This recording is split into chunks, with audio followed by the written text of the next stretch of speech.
Alright, tapatos na tayo. Hello mga katagay, for today's vlog, nandito nga pala ako sa ATM machine para withdrawin ang aking sahod sa trabaho.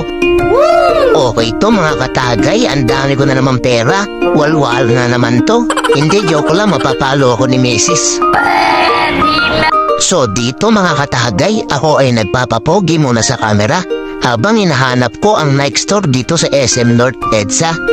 O diba mga katagay, ang pogi-pogi ko sa camera? At ayun mga katagay, sa wakas, nakita ko na rin ang Nike store dito sa SM North EDSA. By the way nga pala mga katagay, bibili pala ako ng mumurahing sapatos dito sa Nike store sa SM North EDSA. Parang pamasko ko na rin sa sarili ko kumbaga. O diba, napakaraming sapatos sa pagpipilian at talagang napakaganda. Ito na lang kaya. Ay wait lang, pipili pa ako. Ito kaya white. Marumihin. Ay, ito. Mukhang solid to Pero teka lang, balikan ko yung kulay dilaw kanina. Mukhang yun talagang bagay sa akin at mukhang murang-mura lang siya. Nasaan ba yun? Ayun. Masukat nga. Saan kaya pwede sukat? At ito na mga katagay, susukatin ko na ang sapatos na nagustuhan ko. Ito na mga katagay. Hindi mabawan pa ako Baka kala niya mabaho.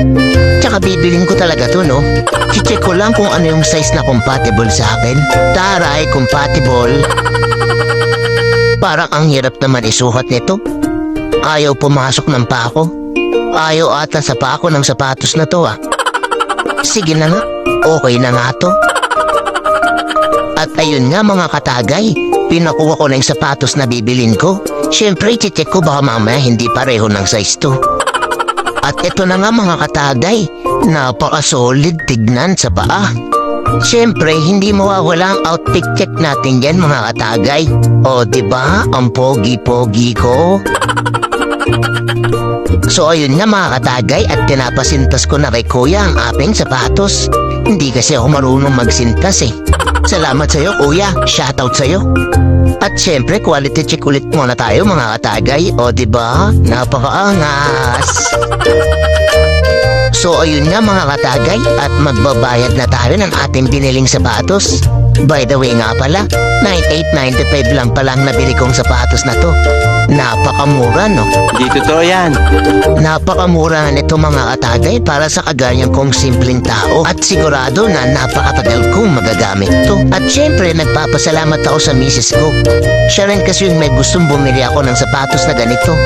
Para may regalo na rin ako para sa sarili ko. At eto na mga katagay, bibilang ko ng pasalubong ng aking asawa at anak sa Chooks to Go. Chooks to Go, baka naman. Paano? Hanggang dito na lang ako mga katagay. See you next vlog. Katagay TV, shut po na!